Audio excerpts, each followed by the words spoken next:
Good evening. It's Wednesday, January 8th, 2020. I'll now call this meeting of the Burnsville Economic Development Commission to order. Our first order of business is the adoption of the agenda. Do I have any amendments or changes to the agenda? Otherwise, looking for a motion. So moved. I second. First, got a second? All in favor? Aye. Aye. All opposed? Motion carries. Item number 2, approval of minutes from September 11th. Do we have any changes or corrections to the meeting minutes? The word approve is misspelled. Well, in my besides, spot. But besides some from the grammatical last one. errors. but that's the only thing I saw. I will note that, Chair. Thanks. Make the change. All right, if nothing else, looking for a motion? Motion? I'll second. And a second? All in favor? Aye. All opposed? And the motion carries. Off to our third business item, open to business review and update.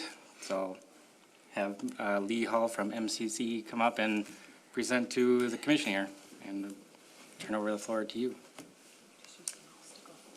Okay. Great. There you go. Thank you. Good evening, Commissioners. Thanks for the opportunity to come and speak to you this evening. My name is Lee Hall. I'm with the Open to Business program, and I'm here on behalf of Karen Schaffhausen, who is our advisor for Dakota County. She had another engagement this evening, so unfortunately you're stuck with me. I'll try not to talk too fast, but I'll try and be brief, and I'm happy to answer any questions as we go as well. Open to Business, overview of the program. Let me just real briefly tell you about Open to Business. We have been operating here in Dakota County since 2013, so you're probably familiar with it. But just real quick as a high-level overview, Open to Business is a program of the Metropolitan Consortium of Community Developers. We're a nonprofit organization. We really principally do two things. We provide free one-on-one consulting service to entrepreneurs at all stages of business development, from people who are really just thinking about starting a business to entrepreneurs who've been operating a business for decades and are seeing either some opportunity or maybe facing some challenges. The service is free to anyone who wants to use it, who is either a resident of one of our Open to Business communities or operating a business in one of our Open to Business communities. There's no pre-qualification for the service, and there's no limit on the service. Basically, we'll work with someone as long as they want to work with us. In addition to the consulting, we also are what is known as a CDFI, a Community Development Financial Institution. We are a direct lender. We do provide access to financing for our business clients to kind of help people start or again grow a business. The program is offered now as of just this last year. Now Ramsey County has joined us, so the program is now offered in all 7 metro area counties. And as I said, we've been operating here in Dakota County since 2013. 2019 Dakota County, we're in the process right now of getting all our data entered, getting our reporting done. We'll have official reporting out to the county next week on 2019, but just some preliminary results for Dakota County for 2019. The program assisted a little more than 120 current and prospective entrepreneurs. We're approximately 1,000 hours of direct one-on-one time with entrepreneurs around the county. We made financial commitments, direct financial commitments from our loan funds to 6 businesses in Dakota County, approving about $535,000 of direct financing. We do direct loans for small business, for startups, for a variety of purposes: equipment, inventory, working capital, startup fees, real estate. But we do a lot of our lending also in partnership with private funders. We find that we can often bring a small piece of financing to the table and attract private capital to the table. We can help a business access dollars through a bank or other lending institution with a small commitment on our side. So we put $535,000 of our money in. We leveraged about $5 million in equity, private investment, and financing from the banking community in 2019 in Dakota County. City of Burnsville specifically, City of Burnsville is really our most active city in Dakota County, so well done. In 2019, we assisted 24 entrepreneurs who were either operating or working to operate a business directly in the city of Burnsville. We also assisted 4 Burnsville residents who are operating businesses outside of the city of Burnsville. We approved financing, direct financing for 2 businesses located here in the city, and an additional financing for a Burnsville resident operating outside of the city. Total totaling $310,000 in direct financing and leveraging about $4 million of investment. For the businesses located in the city of Burnsville, one was a new business that's estimating they will create 19 jobs. The other is an existing business that I say impact or support a dozen jobs. I hate to take credit for, I hate the phrase retained. I don't want to imply because we made a loan, that's the only reason those jobs exist. But obviously, we are supporting a business and they are an employer. So 19 new jobs, 12 jobs impacted. And just real briefly, kind of a breakdown of what businesses or what the clients in Burnsville, what the profile of those clients looks like. We measure our clients in 4 ways. Pre-start planning are the early stage entrepreneurs who are at a stage where they're really looking at the business plan or the feasibility. Startup are clients who've moved into actively pursuing the business, signed a lease, working on build out, arranging for financing. And then existing business clients we break up into 2 categories. Those existing businesses that come to us because they're facing some challenges and looking for some help, and those existing businesses that come to us because they're seeing some opportunity to grow or expand.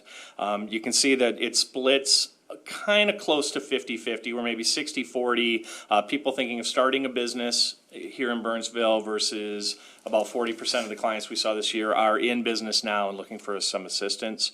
Industry-wise, we're constantly working on improving our data collection and how we do our reporting. We're constantly looking to really improve everything that we do. We adopted a data tracking program about 2 years ago. We're still making tweaks to. One of the big changes I need to make going forward is way too many of our businesses get reported in service, so we have to find a better way to break that down a little bit. You can see about 45% of all the businesses we served in Burnsville are categorized as service businesses currently. That's a pretty wide range. So we'll get you some better data as we go forward from here. But you can see just sort of industry-wide, we see service businesses, food businesses, retail businesses, construction, technology, manufacturing. We're really seeing businesses really across the spectrum. We do see higher concentrations in food and retail in general. They tend to be lower barrier to entry businesses that a lot of early stage entrepreneurs do consider those as startup businesses. And then source is just an idea of where the clients are coming from in terms of reaching us. About 40% of the clients we met with here in the city of Burnsville were referred either by the county CDA or by city staff directly. We get a significant number of referrals from the local banking community. We've reached a point now where some past entrepreneurs are referring new clients to us as well. Am I going too fast? We're all good with me? Okay. Yep. Just some other updates I just want to give you on the program, and then I would welcome any questions or any additional information I can provide. We have just completed, we do a 5-year program assessment. This is a program-wide assessment across the entire service area. We employed the State Office of Budget Management to do some direct surveying of past participants in the program. Both entrepreneurs have received consulting and technical assistance, and also with past loan clients. We've collected multiple years of demographic data, income data, racial data, location. Basically, we're compiling a big 5-year summary of this is what the program does. We're pretty good at counting things as they happen. We can tell you who we met with and how long we met with them. We can get projections, like when I say 19 new jobs, we can ask an entrepreneur who's launching a new business how many people they intend to hire. The only way to really measure it, if that actually happened, how many people these businesses actually employ, what they pay an hour, what they pay in property taxes, sales taxes, those really tangible measurables, so that we all know there's value to this program. We obviously have to look back for that. So we do that about every 5 years because it's a pretty huge undertaking and it's pretty expensive. We just wrapped up the survey portion of it for the last 5 years. I've got a third party who's working on drafting the report right now, so we hope to have that available to our city and county partners within the next month or so.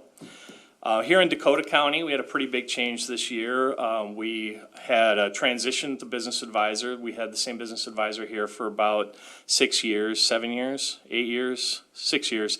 And just a couple months ago, we hired Karen Schaffhausen away from the Small Business Development Center in River Falls. She's our new advisor for Dakota County.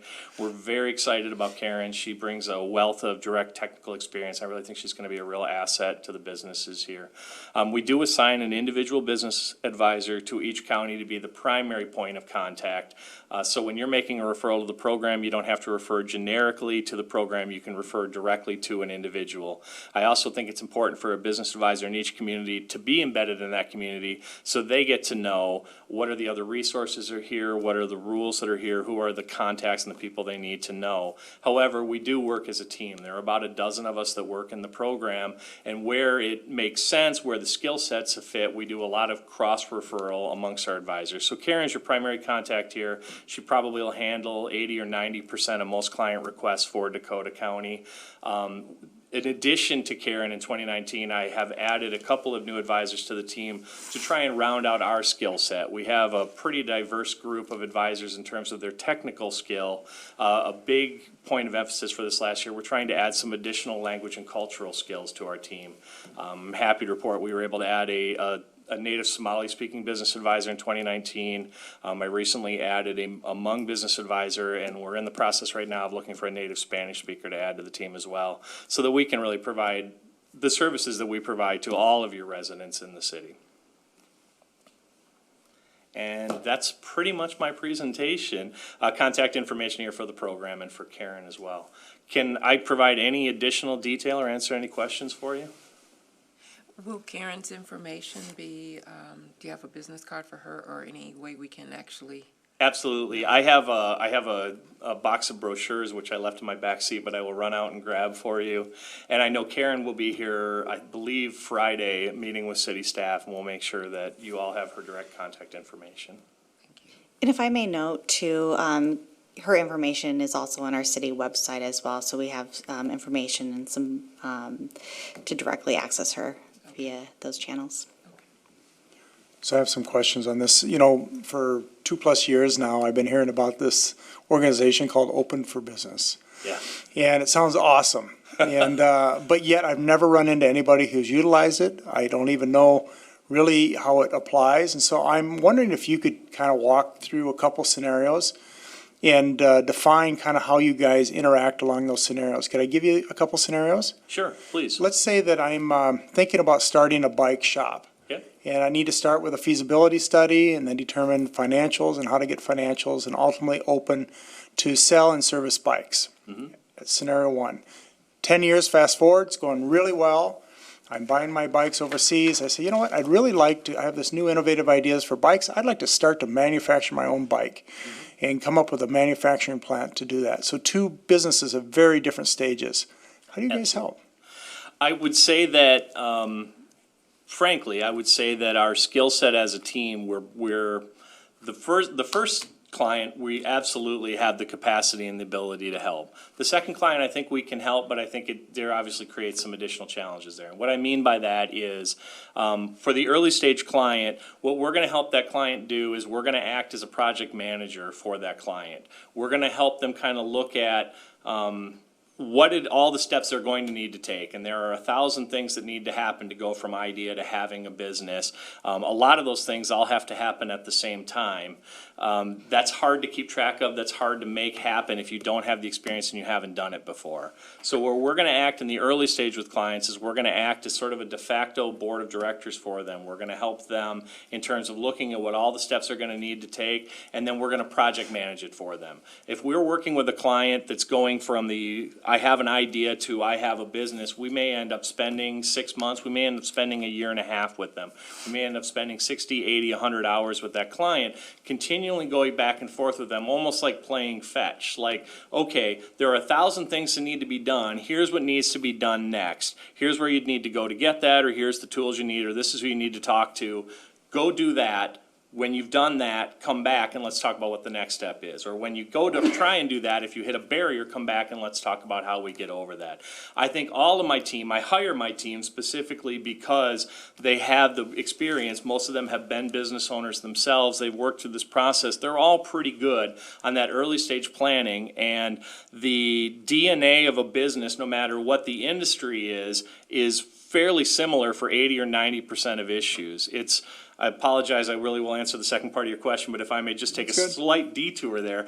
Businesses in a lot of ways are like DNA. If you think about a human being and a banana, the DNA is about 95% the same. This is true for businesses too. And so that 95% of common issues that every business has to deal with, how do you incorporate? What do you need to do for taxes? What does employment look like? What are the rules related to that? How do you manage cash flow? How do you do accounting? Those kind of factors are the same no matter what the industry is. And so all my team are really, really good at that part, building a banana. That next step of then how do you build a human being from that? That gets into your second question. You're 10 years along, now you have some very specific, industry-specific questions.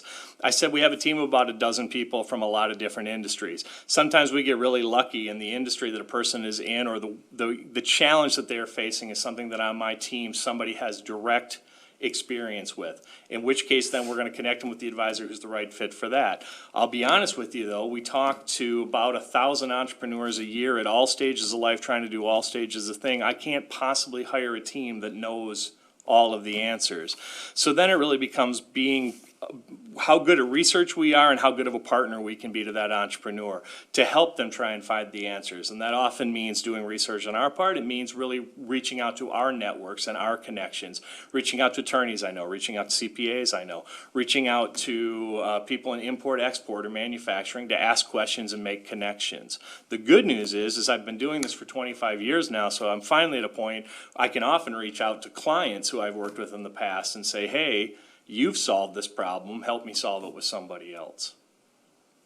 And it's available to all ethnic or origins, or primarily minority origins? No, it's available to anyone who lives in or wants to open a business in Burnsville, Dakota County, any of the open to business communities. Sounds fabulous. I mean, I don't know why a business wouldn't take advantage of it. We kind of, from the beginning, we understood what we're good at, which is doing the one-on-one work with the clients. I agree, we could do a better job promoting it to make the public aware of it. Yeah, that was gonna be my question is, how does, how does someone get in contact with you, or where do you guys like advertise or promote, or? So what we asked from the beginning, and we're trying to provide some additional support to you, but when we approached cities and counties to join the Open to Business program, in terms of what we define as roles, we're asking the city and county partner to do the marketing and the outreach, to put it on your website, to make the people in your community who have regular contact with entrepreneurs. If a person in the city of Burnsville wants to open a business, they're going to have to go through a few tracks. They might be talking to licensing here in the city or planning. They might be talking to a local bank. They may reach out to a chamber. The goal for us has to be to make those people who are going to make those contacts with potential entrepreneurs aware that this is a service that's available. Now, if I'm a person interested in opening a business, I've worked with you and you've taken me through the steps of how to get that business open.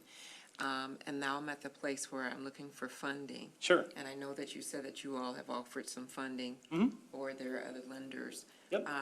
What happens if I receive funding from you? What does that look like? So our funding, it's a loan. I mean, we have a limited amount of funds. We have about $10 million in total capital, which to me sounds like a lot of money, but it goes really, really fast. It's a loan. We make our loans available typically at 2 to 4 over prime. So today that's about 7.25 to 9.25. We're pretty much always going to be a little bit higher than what the banking industry is at, and that's intentional. A client should access the private capital market to the extent that they can. We're not trying to make an incentive-based financing. We're trying to fill the gaps where people can access it in the private market. So we're going to go through an underwriting process exactly like any other lender would. We're just not box lenders. We don't have a minimum credit score. We don't have a minimum requirement for collateral coverage. We don't have a minimum required for equity. We're going to go through it in terms of a review, and then we utilize a couple of volunteer loan committees that consist of some entrepreneurs, some community members, and some volunteers from the local commercial banking local commercial bankers who sit on our loan committees. Our staff will prepare a presentation, do the underwriting work, take it to the committee and make the case to try and get the client a loan. And then we are an internal servicer. We generate our own loan documents. We send out loan payments every month. That's good. Please. What other cities in Dakota County have taken advantage of this? Every city in Dakota County is a partner in Open to Business.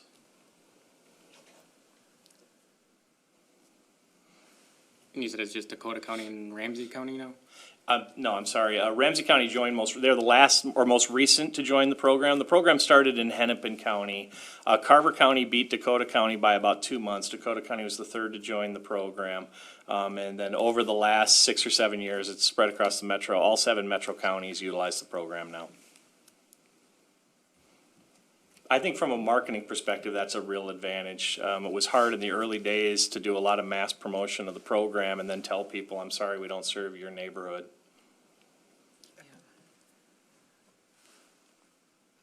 This is awesome. Thank you. Any other questions? All right, thanks, Lee, so much for your presentation. Thank you. That brings us to agenda item number 4, review draft 2020 work plan. And Jenny will be presenting us tonight. Jenny? Thank you, Mr. Chair. I will just pull this. One of the reasons we are the highest user of Open to Business, as Lee said, is because we do a lot of promotion, or more promotion than our other cities. So we'll continue to do that to maximize that resource, because it is a wonderful opportunity for those who need it, certainly. Let's see here, this one's mine. So I'm here to present to you some options for your 2020 work plan, and there's a lot of detail in the background about what was in last year's work plan and then what we have for this year's work plan. So just a few highlights of things that you worked on last year. You received an update on our economic development strategic plan at each of your meetings. We did a review of Open to Business. Sorry, I'm gonna help you. Oh, thank you. Review of Open to Business, certainly a review of Center Village Vision. I was here, I think, in September, talk about our legislative or the council's legislative positions, get your input on that. We reviewed one TIF district, TIF 9, that was for industrial equities, and review a couple meetings with the council on our development tools policy, and that final version is going to them actually at their January 21st meeting. And then there were several joint planning commission, economic development commission, and council meetings regarding our transit-oriented development ordinance. Our parking study, there was an MRQ update that you all attended, and then our Center Village Transit study where we provided some highlights on that. So a lot of broad variety of topics that you were part of. And then rolling that over into 2020, we have a couple different sections here. So the top section, we have kind of, they're very much more specific, and we have some specific targeted dates, that being our sustainability group, MRQ update, and then some training, which we'll talk about in a moment. And then our ongoing tasks are pretty much related to the economic development strategic plan. That is kind of our marching orders for what staff is doing and with the priorities that were established, 18 months ago now. So the first one certainly is the Center Village plan. Then we have improving the image of school districts and the city. We talk about continuing development of heart of the city.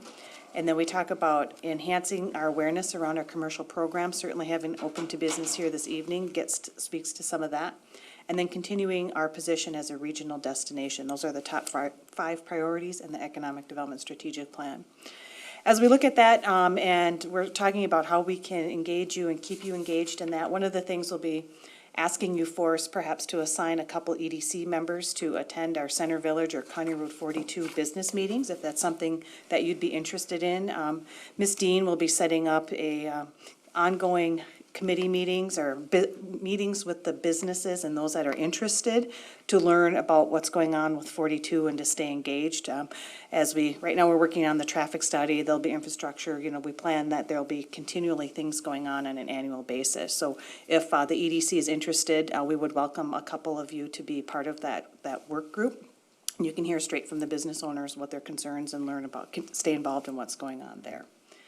And then also what we added to this, so we have Open to Business as we jump out of the Economic Development Strategic Plan, the legislative agenda, comprehensive plan that was adopted, finalized actually last year, but there's a whole economic development section that kind of parlays into the ED strategic plan. So we want to make sure that we are continuing to monitor and do what we said we would do with that plan.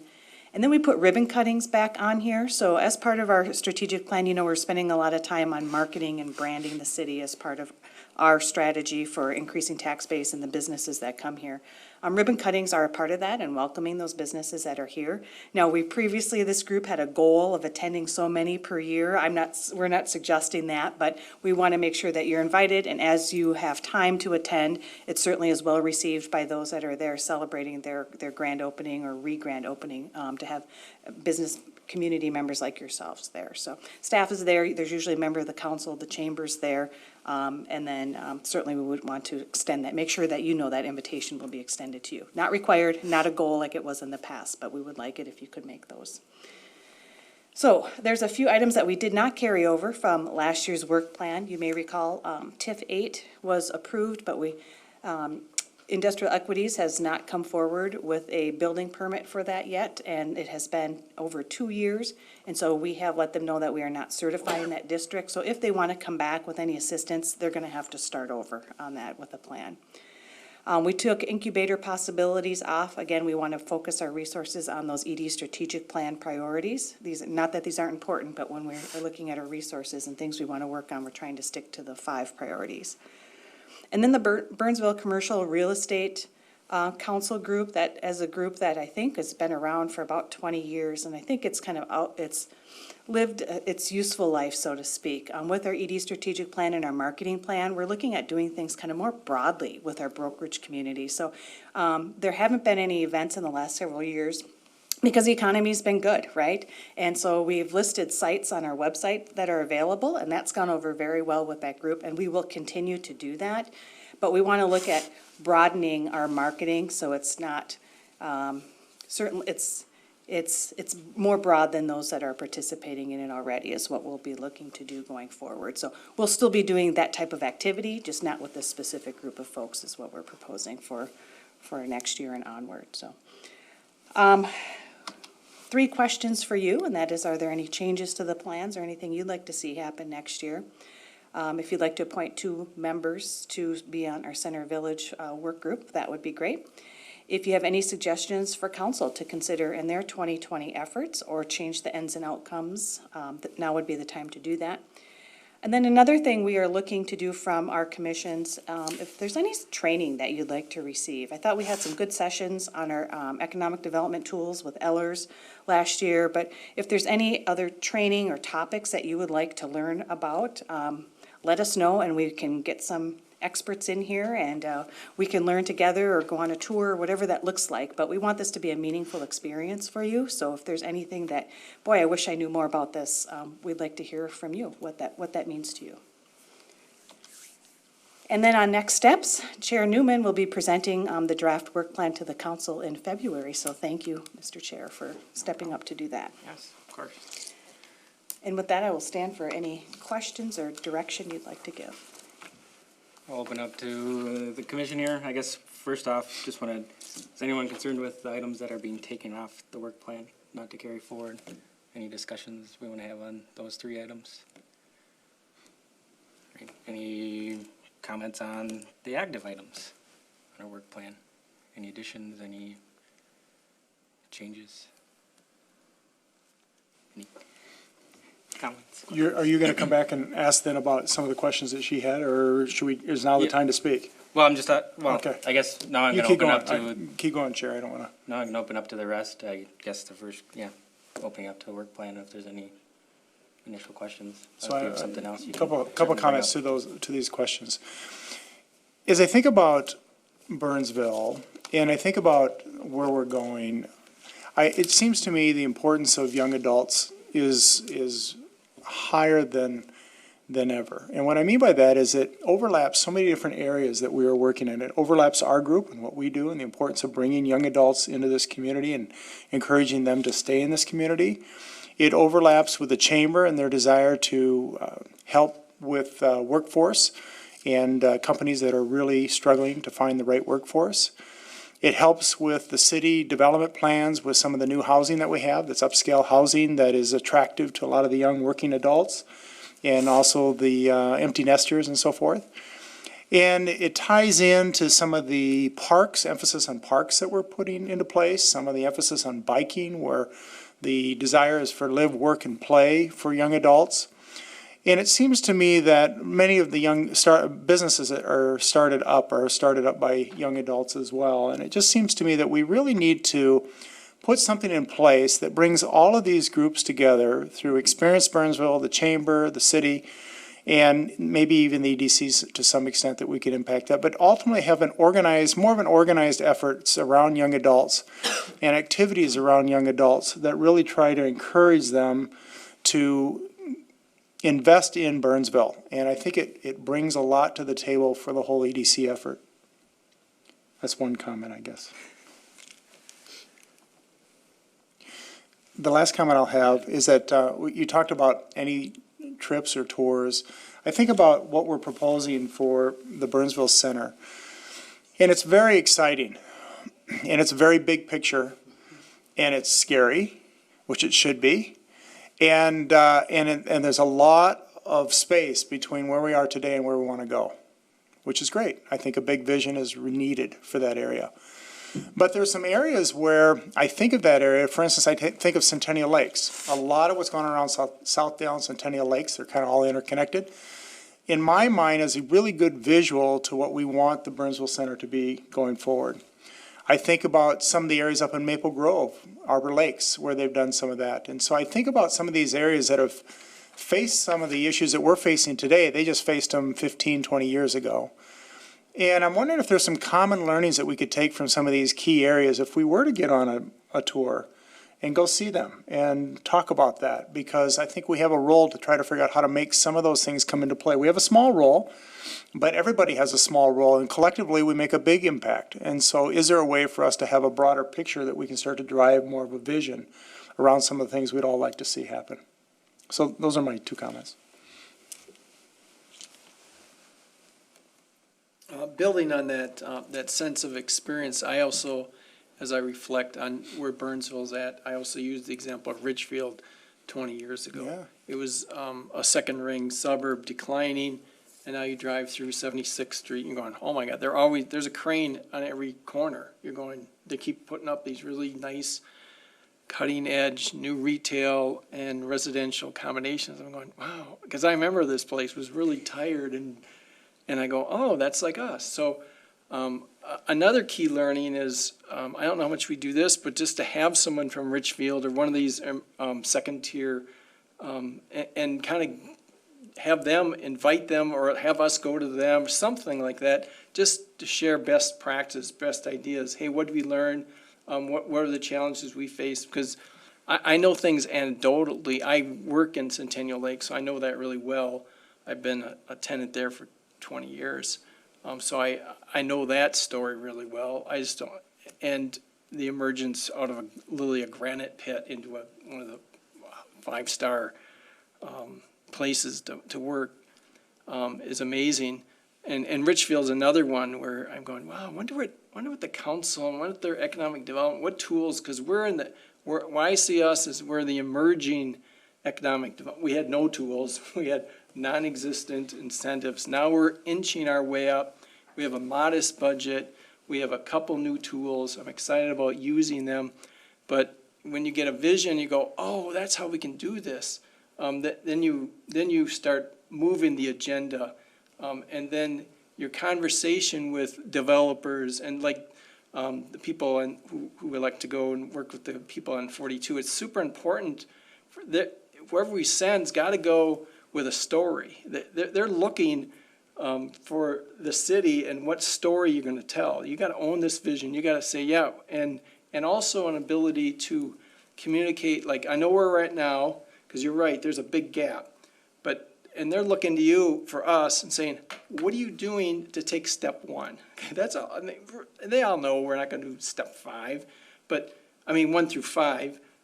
But they're looking for us to do step 1, so we really need to marshal our resources and have a command of what step 1 is. And step 1 is really, and I know we're starting to communicate and have mutual understandings and all that, but if there's here's a tool we're willing to bring to the table, then they sit up, business leaders sit up and listen, okay, now they're serious. You're bringing some chips to the table. We like that. And that's when they start leaning in and they start investing a little bit more. So, and those are a couple of my ideas as I look into 2020 and how we can continue to impact Burnsville.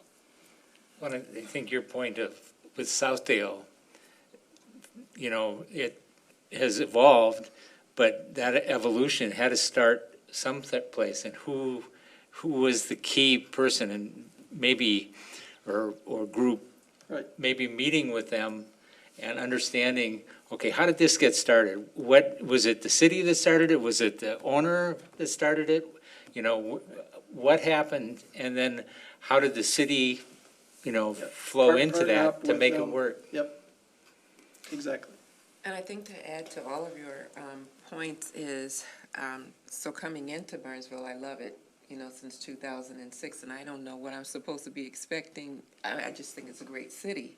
So understanding what the history of Burnsville has been, and then maybe even hearing from people who had helped to develop Burnsville in the past, and what direction we really want it to go to now, so that there's a focus towards our conversations, even if that could be just a, you know, just a session for us to kind of have a robust conversation or organic conversation about where is Burnsville going? What are we trying to achieve with Burnsville? I know that we have things on the work plan and a strategic plan that's being discussed right now, but what's the overall vision for Burnsville would be helpful to kind of get those creative thoughts flowing. Go and turn back over to Jenny for comments on that. Sure, I If we've have, I have several. Hopefully, we can, we can wrap these all up. But I'll start with Crystal's comment. The council is going through a visioning exercise, kind of right now at a very high level, organizational level. What does that vision look like for our community? So they've engaged a consultant, and I think there's one more meeting to be had with that. So we'll be happy to share that with you once they decide what that looks like for them. Certainly, when we went through the 42 charrette vision planning exercise with our consultants, we brought in the experts, right? These were people who worked in other communities and put together these other plans for these other shopping centers. And so we as staff are well-versed on what these other communities have done, and we do have a plan that lays out the steps that need to happen, but perhaps we can do a better job of communicating that with you.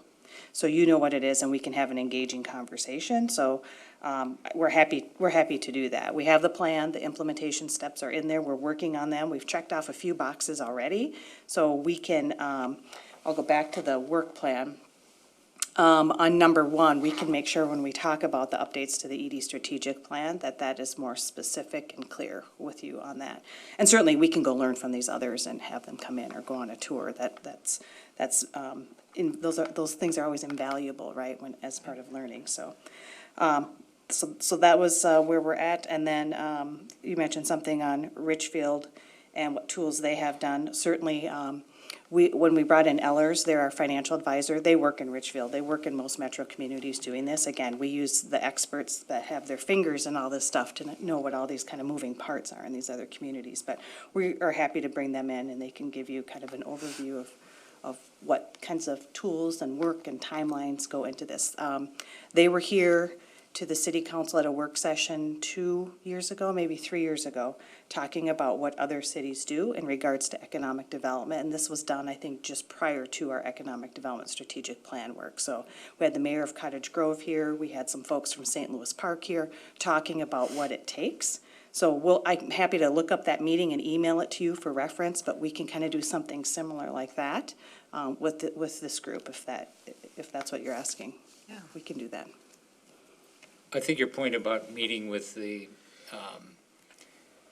people who own, you know, areas in the County Road 42 area to see what they're interested in doing, because we can help facilitate it, but we probably can't, you know, create the plans for them. Exactly. I'll go back, Commission, to what Mayor Couts has said for many, many years. You know, our job is to set the table for the private sector. So is the zoning in place? Is the comprehensive plan in place? Where's the traffic at and the utilities are at? The things that we're responsible for, are we open to business and business friendly and as accommodating as our community is willing to accept? So when they come in with a proposal, yep, this is good, looks good, we're ready to go, come in for a permit, or if there's an entitlement process, so, that is our role here, and of course, marketing has become a big part of that too, to spread the word, let people know what we have, we can set the table all we want, but if people don't know there's a dinner, nobody's gonna show up, so to speak, right, so. Well, and I think part of the issue too is, and the mayor has said it a number of times, we don't want to impact our bond rating, but some of this may take, to really make it move, there may have to be some bonding done to, you see other cities buying, rundown areas and things like that, and obviously that relates to bonding. And we may have to, change what we're doing in that arena to be helpful. And commissioners, that's what many other cities do that. It's kind of what level are they participating in economic development and redevelopment, and buying properties and demoing them to get what you want is certainly a part of that. You're absolutely right. I was gonna throw out an idea that might make it easier for everybody if we did wanna go take a tour.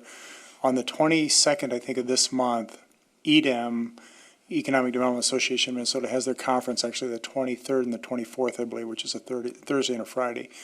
But on Wednesday at 3, the city of Edina is going to sponsor an open tour to talk, the economic development people, talk about some of the things they've done in their city along Southdale, along 66 as it interfaces with Richfield, and just a lot of the exciting things that's going on around there, Centennial Lakes and so forth. And I wonder if we could actually piggyback on top of that, because it's kind of outside of the conference and it's already arranged and so forth. And I wonder if our group could be invited to just attend that and be a part of that, because I think it'd be really interesting. I agree. I think that'd be really cool.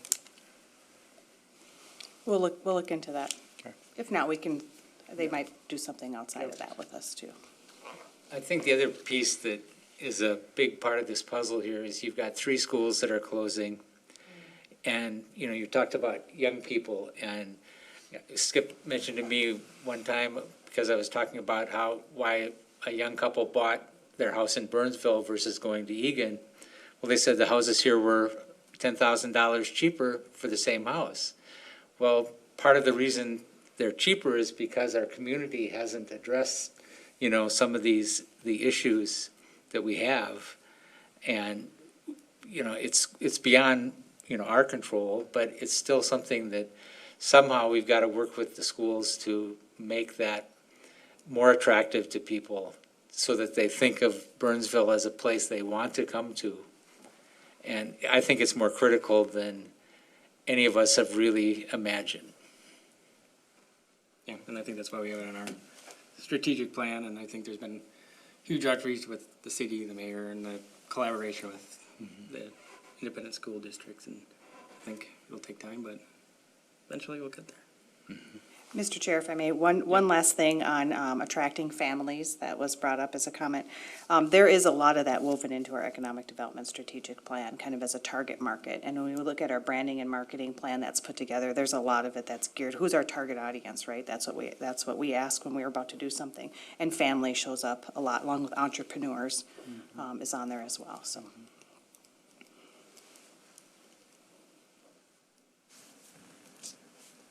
Any other comments on the work plan?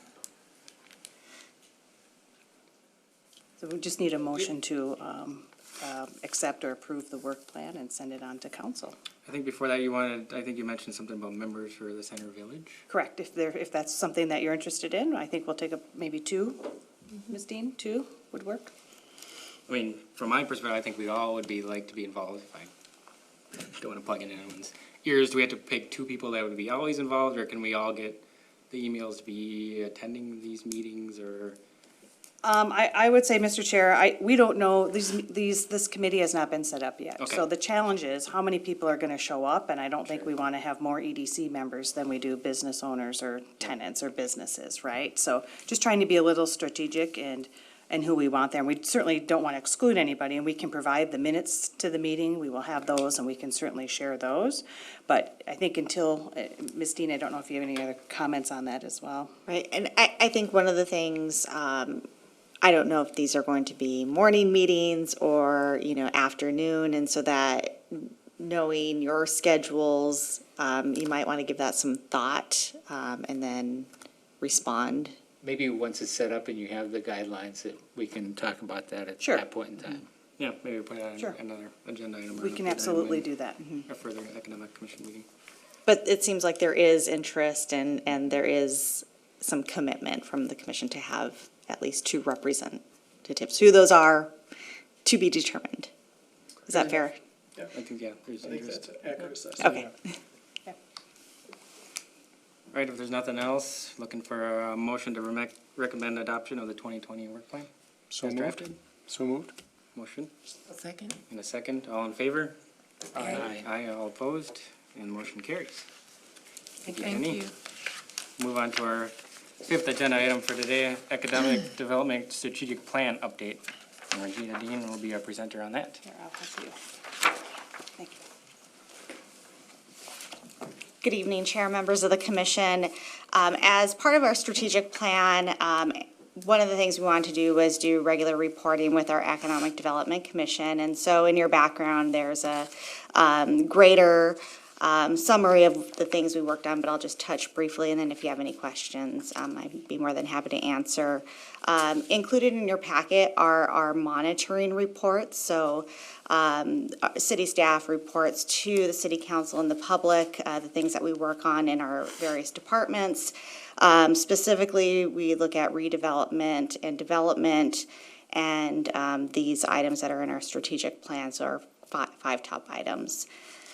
So number 1, ensure sustainability of the Burnsville Shopping Center. So since your last update that was provided to you via email, I think since November, the things that we've been working on are the traffic study. Again, you were part of some conversations with our engineering folks, engineering consultant, and that's still progressing. The traffic study is not completed yet, but we expect that will be done at the end of February. And what that's looking at is the traffic capacity within the Burnsville Center area, recommendations for improvements to the area should the Center Village vision be built out to its full capacity. So that's in progress. There will be an update to our city council at their February work session. There was an online survey as well as some engagement. Actually, the online survey is still available. And then there was some physical engagement at the Burnsville Center in December. And actually, our engineering department commented that that was a great venue to seek feedback. Traditionally, we've held open houses in the past where you get, maybe a couple of people trickle in, and usually the consultants and staff outweigh the people that actually attend. So there was a captive audience walking by through the holiday season. So that was nice to get some of that feedback. And then we've been working for the past couple of years with Dakota County on Orange Line Station Extension. A station is proposed somewhere within the Burnsville Center area, likely on the east side when development happens. And so the report is wrapping up. They'll be in front of, Dakota County will be in front of our city council on February. It's kind of our transportation themed city council work session. But there's a recommendation from Dakota County to pursue that site again at time of development. And they're asking for a resolution of support from our city council. So that's wrapping up. And then you may have noticed some development going on within the area on County Road 42. We have that new Caribou Coffee. It's open as, I think they had their official grand opening on January 3rd, so stop by if you haven't already. It's touted as a drive-through, but you can also bike to that location. I think some of you may remember that when it came through the EDC for their the approval of the land sale. That you can actually bike there as well. So it's a walk-up site. Item number 2, improve image of ISD 191 and the city. Family Fest is something that is put on by the Burnsville Chamber of Commerce in partnership with the city and also with the school district. This was hosted at Burnsville High School, very well attended. You may notice a familiar face in the You Belong Here little poster there.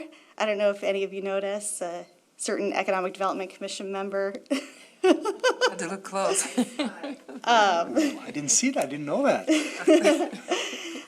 So the city wants to remain engaged with, obviously, these different partnership opportunities, and this was one opportunity that we were able to have a presence, not only from our Parks and Rec Department, our Police Department staff, but then our City Council and Economic Development staff as well. We, as a staff, are continuing to be engaged with the school district's facilities plans, so we want to know, where they are in their process and are staying as engaged and on top of things as we can. There could be opportunity with the properties for perhaps future development, so we want to keep an eye on that. Certainly that's something that we would, if there is opportunity, that you would have involvement with. And then we're working, city staff is working as well as the chamber and the Convention Bureau with the St. Paul Area Association of Realtors. And so one of the things that we're doing is showcasing the great things in Burnsville with the group of realtors. So they get education credit, but then it's an opportunity to showcase the new development projects that are going on in Burnsville, things like Crystal Lake and Buck Hill, which are great regional assets, as well as there's going to be a tour of the high school. So it's a great opportunity, again, to showcase the great things that we're doing here and try to attract those young families that we talked about earlier. Make sure we showcase some great food, too. That's Food's always a way to people's hearts. That's a great idea. Number 3, continued development in the heart of the city. So Maven and Gallery on the Parkway are the 2 apartments that are under construction right now. Maven set to open in spring of 2020, and then Gallery on the Parkway likely in early fall of 2020. And those are just plugging away. And transit-oriented development ordinance, again, you as a commission were part of that discussion with the Planning Commission at a joint work session. That will be before the Planning Commission at their Monday night meeting for further discussion of a draft ordinance.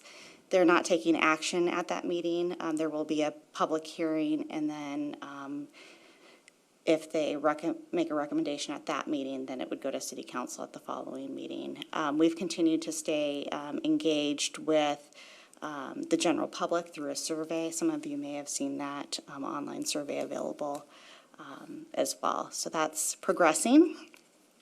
And then enhance and build awareness around housing and commercial programs, a couple of the things that we've worked on, a homeowners workshop with which our building department hosted.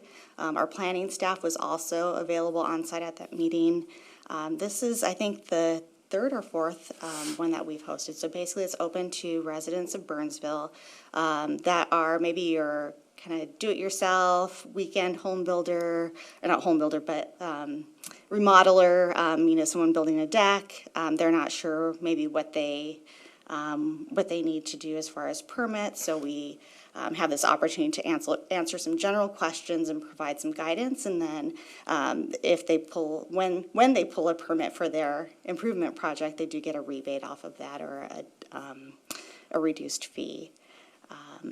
Usually very well attended, great questions are asked, and it's just a great resource for our residents.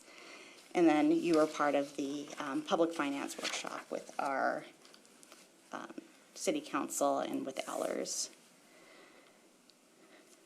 Number 5, continue the city's position as a regional destination. So Jenny and I had a presence at the Minnesota Commercial Realtors Association. I probably have that acronym messed up. It's MNCAR is the acronym, but I'm close. I didn't get it Minnesota down. Commercial Association of Realtors. Thank you, Jeff.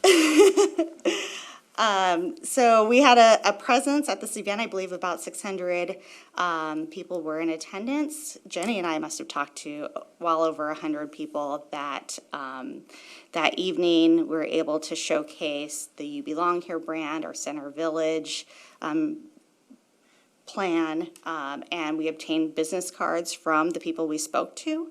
And so after the event, we were able to communicate with them. We thanked the people for visiting us and shared a little bit more information about the projects that we're working on to kind of keep Burnsville fresh in their minds. Great way to receive some contacts there. And then we continue to promote the You Belong Here brand in various respects. In the photo, we have the wrapped bus, MVTA bus, which circulates not only in Burnsville, but also through our surrounding communities, as well as Minneapolis. So we've had a lot of fun with this. It's my understanding that one to 2 million people will be viewing this bus during the time frame that this is circulating throughout those communities. So it's a great way to show off Burnsville as well. So with that, those are just some of the highlights. Certainly if there are any questions, any specific questions, I'd be more than happy to answer those.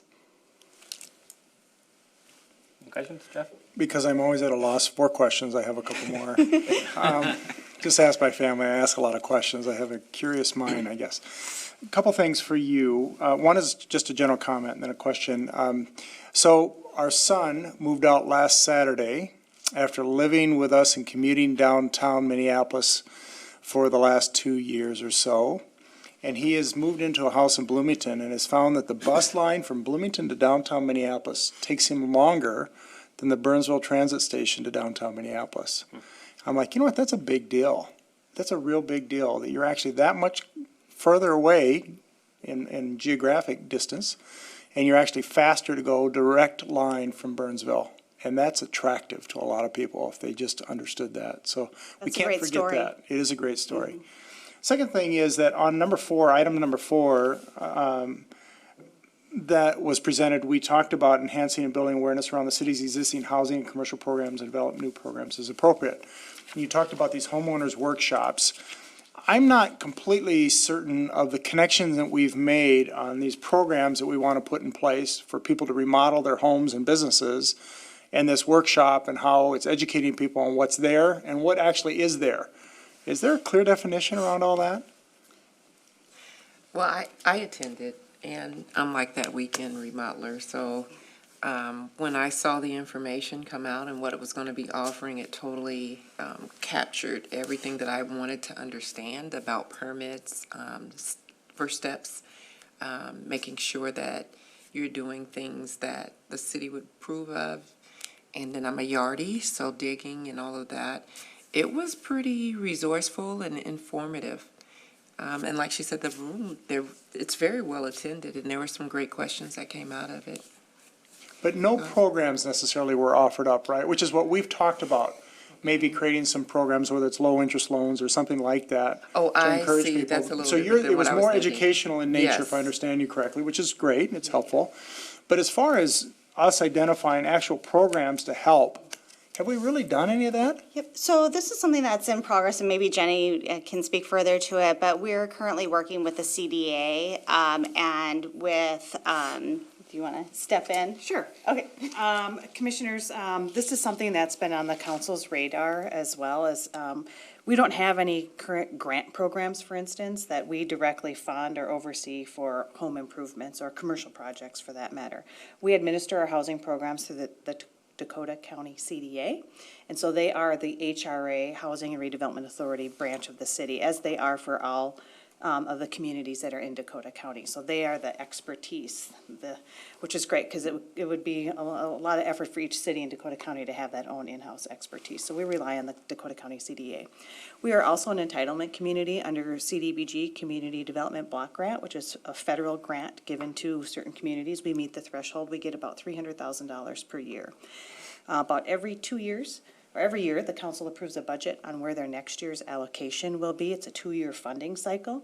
And in this last funding cycle, the council made a decision, it starts July 2020. It's the fiscal year's off at the federal level to July 2021, to put more resources towards home remodeling and home rehab loans.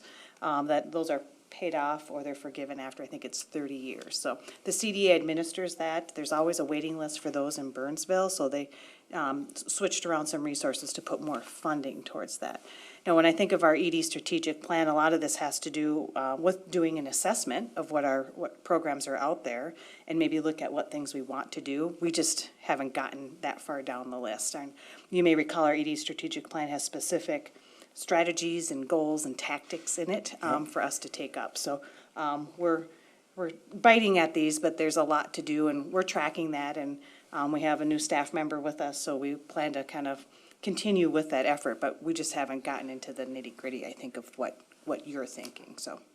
Yeah, I think it would be something that would be valuable for us to continue to develop. I think of the industrial area north of 13, where many of those those buildings are mostly full, mostly doing well, but a lot of those buildings need some upkeep. And for us to be able to I don't know if it's ever possible to take some of the dollars that we have for economic development and be able to turn some of that into low-interest loans so that money keeps coming back to us and we put it to work and make it attractive through programs to make it attractive for people to fix up those businesses and buildings. I think we would all benefit from that. So it'll be an interesting conversation that we should try to enter into before too long, because we've been talking about it for a little while now. Sure. And commissioners, you may remember, the council did adopt a policy on commercial rehab program, I want to say 2 or 3 years ago. I remember talking about it, but I don't remember the actual policy. They adopted the policy. We can send that out to you. They just did not fund it. So we'll send the policy out to you so you know what's in it. And certainly there'll be continued discussion on this. Absolutely, to your point. I think the other thing with the home builder workshop, or, home remodeler workshop, you might actually have a session where, for people who aren't going to do it themselves, and how do you select a contractor? What questions do you ask? Things like that, because there's a lot of older people here who probably aren't going to do the jobs themselves, but could use some help, and maybe even have a contractor registry for contractors that have particular type of expertise, whether it's bathrooms, kitchens, et cetera, that there really isn't anything, significant available, I don't think, because I know my neighbors are always asking everybody else, well, who did you have do this and that?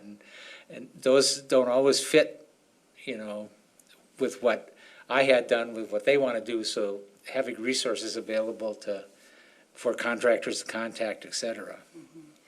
We may have some licensed contractors. Isn't there a link online on the? Seems to me we talked about that. Was it with the planning commission or maybe in permitting or something? There was a list. I remember seeing a list. Yeah, there's a list of licensed contractors. People that were licensed in Burnsville. We can direct people to a list of such. We can't necessarily, we can't recommend someone, but we can point them to resources, licensed folks that are licensed through the state of Minnesota, for example. We can certainly do that.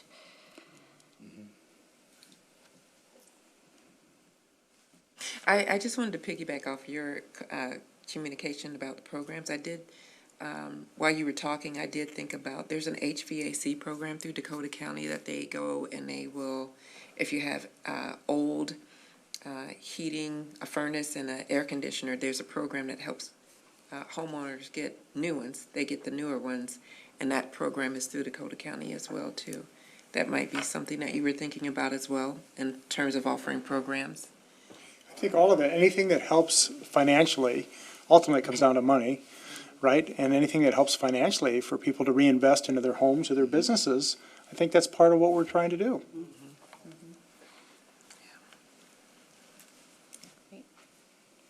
Anything further? Otherwise, there's no action on this item, so thanks. Thank you. Regina, last item is updates, so I'll turn it over back to city staff. Is there any updates or anything that needs to be presented tonight? So some of you may have noticed Skip Nienhaus is not in attendance tonight. He actually retired on Friday. So I'm sorry if some of you didn't hear, but he did retire. We do have a new economic development coordinator that started on Monday. She is in the audience, Jamie Sheffer. She's with us. Previous experience, she worked with the city of St. James and the city of Rush City. She has 7 years of economic development experience, a great asset to our department. She not only has experience with TIF, with land sales, but with also marketing and different programs. So we're just thrilled to have her. And she will, going forward, be your staff liaison. Certainly Jenny and I will be here to support her as she's learning and training and be here topic specific, but she will be your staff liaison. So any questions should be directed to her. We'll make sure that you have her contact information as well. And that's all that I have. Thank you, Chair. All right, there's nothing else. There's no other items to come before us tonight, so looking for a motion to adjourn. Motion. Motion and a second. All in favor, say aye. Aye. All opposed? And the motion carries. Thanks for tuning in to tonight's Economic Development Commission meeting. Have a good night.